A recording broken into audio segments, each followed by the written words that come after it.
Fala, meus melhores, e aí? Bom ou não bom? Bom demais da conta, né não? Olha só, por aqui, professor Ailton Domingos na voz e professor Vinícius na língua de sinais. A nossa aula de hoje é para o agrupamento I, ciclo da adolescência, 9º ano. E nós vamos falar sobre a regionalização do espaço mundial. Eu sou o seu professor de geografia aqui no Conexão Escola TV e vamos embora comigo nesse rolê, pai. Se liga!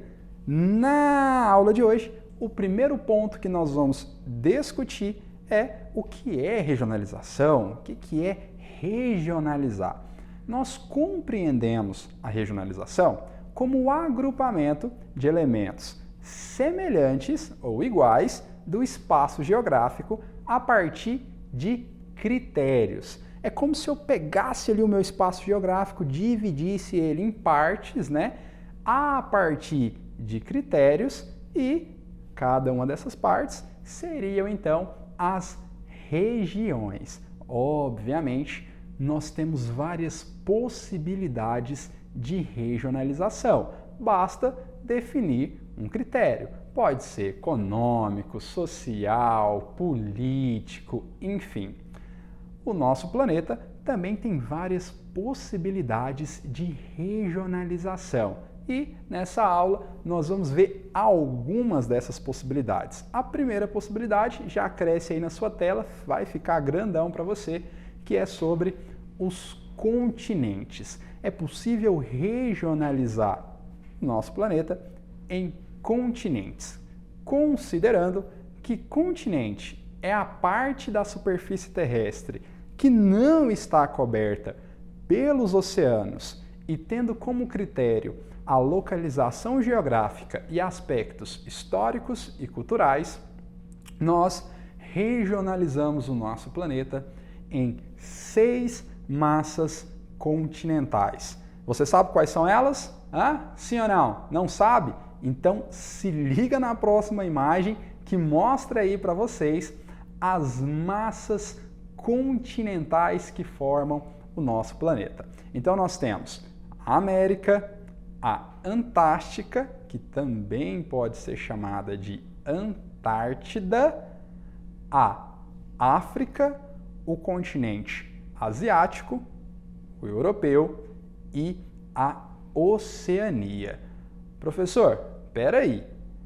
Parece que a Ásia e a Europa é uma massa continental única e aí a Europa parece muito mais uma península asiática. Isso mesmo, meus velhos. A Europa e a Ásia é uma massa continental única e o fato da Europa ser considerada um continente é muito mais um fator histórico e cultural em decorrência das diferenças entre as sociedades europeia e asiática. Além disso, esse continente euroasiático, essa massa euroasiática, ela está conectada à África por uma pequena, uma estreita faixa de terra ali na Península Arábica. Legal, né?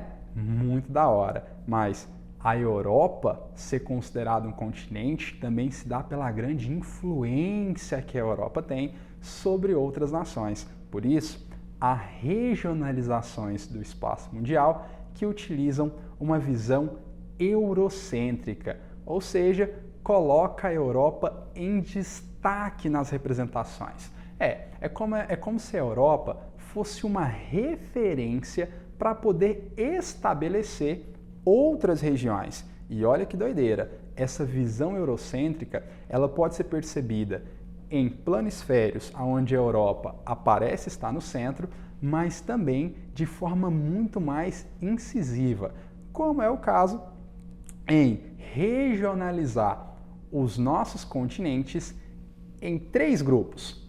O grupo do Velho Mundo, que tem aí a Europa, parte da Ásia e parte da África, especificamente a África setentrional, que fica acima ali do deserto do Saara, em Novo Mundo, onde se insere o continente americano, e em Novíssimo Mundo, onde nós temos a Oceania e a Antártida. Essa divisão do mundo na visão eurocêntrica considera que os continentes são classificados de acordo com a sua integração ao mundo europeu, desconsiderando aí a história dos povos antes do contato com os europeus. Logo, é a visão que os europeus tinham do mundo e por isso que eles fazem parte aí do velho continente, né, do velho mundo, e a América do novo mundo, que é quando ela é colonizada pelos portugueses por volta do século XV, século XVI.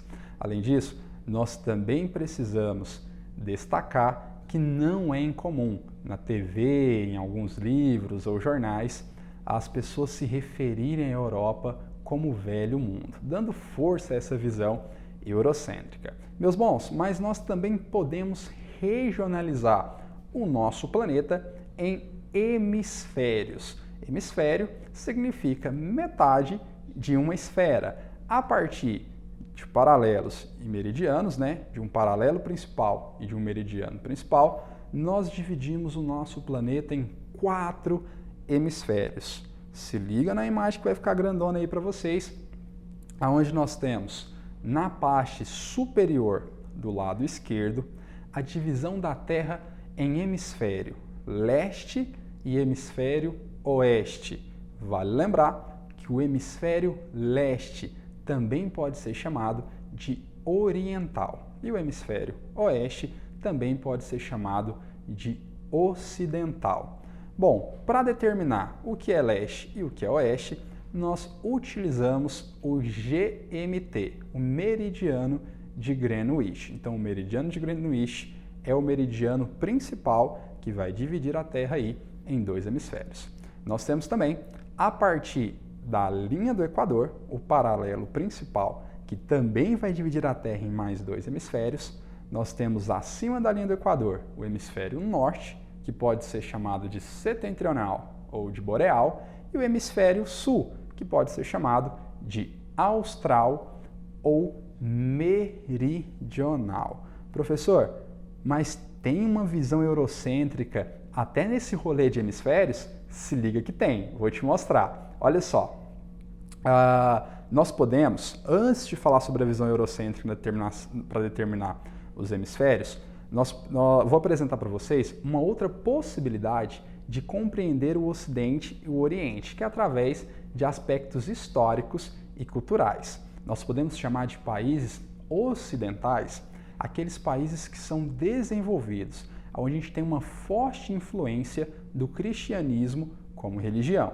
E os países orientais são os países asiáticos e as nações que apresentam aí características culturais diferentes dos povos europeus ou dos povos estadunidenses ou dos Estados Unidos, né? É muito importante destacar que a palavra Oriente significa o lado que o Sol nasce e Ocidente, o lado que o Sol se põe. No entanto, essa classificação histórica e cultural acaba alterando um pouquinho essa noção. E, como eu prometi para vocês, a visão eurocêntrica dentro dessa divisão da Terra em hemisférios. Em 1884, foi realizado em Washington, nos Estados Unidos, a Conferência Internacional do Meridiano. E nesse rolê aí, o meridiano de Greenwich, que passa próximo a Londres, na Inglaterra, foi escolhido como o meridiano principal e que determinaria os hemisférios leste e oeste. Pesada a influência europeia, hein?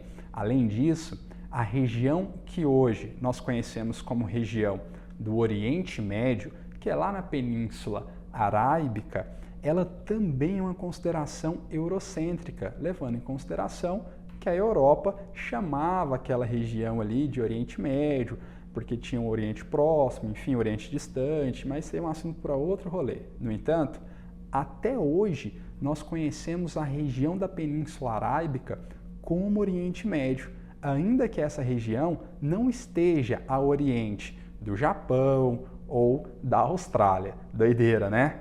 Meus bons, nós também podemos regionalizar o espaço mundial de acordo com as características socioeconômicas. Durante o período da Guerra Fria, o nosso mundo estava dividido em países de primeiro mundo, segundo mundo e de terceiro mundo. Na representação aí para vocês, os países que aparecem em verde são os países de primeiro mundo, países capitalistas desenvolvidos. Os países de amarelo são os países de segundo mundo, países socialistas que apresentavam aí a economia planificada. E em lilás nós temos os países de terceiro mundo, que eram os países capitalistas em desenvolvimento, né? Ou alguns autores vão preferir utilizar a terminologia subdesenvolvidos. E olha só que da hora, com o fim da Guerra Fria, essa divisão ela vai passar a ser obsoleta, porque os países de economia socialistas vão deixar de existir e tem a necessidade de uma nova regionalização socioeconômica. Então, vai ser proposto a divisão do mundo em países do norte e países do sul. E olha só que loucura, não respeita a linha do Equador. Os países do norte vão ser os países desenvolvidos e os países que integravam a União Soviética. Os países do sul vão ser os países em desenvolvimento, no entanto, com destaque a um grupo de países que vão ser considerados emergentes, ou seja, é uma galera que tem muita grana no bolso, mas apresentam indicadores sociais frágeis, como é o caso do Brasil e como é o caso da China. Existem outras propostas de regionalização para o mundo, considerando países do tipo norte e países do tipo sul.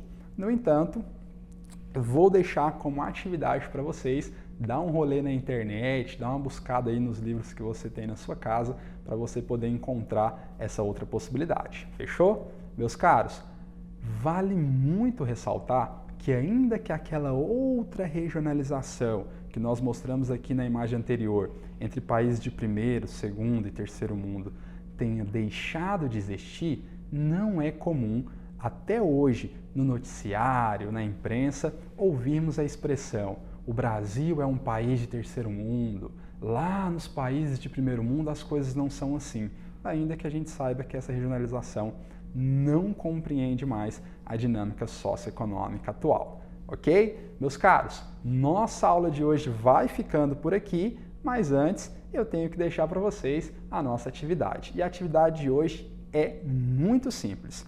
Você só precisa procurar na internet ou em livros ou revistas que você tiver aí na sua casa, mapas ou gráficos que apresentem outras possibilidades de regionalização do espaço mundial.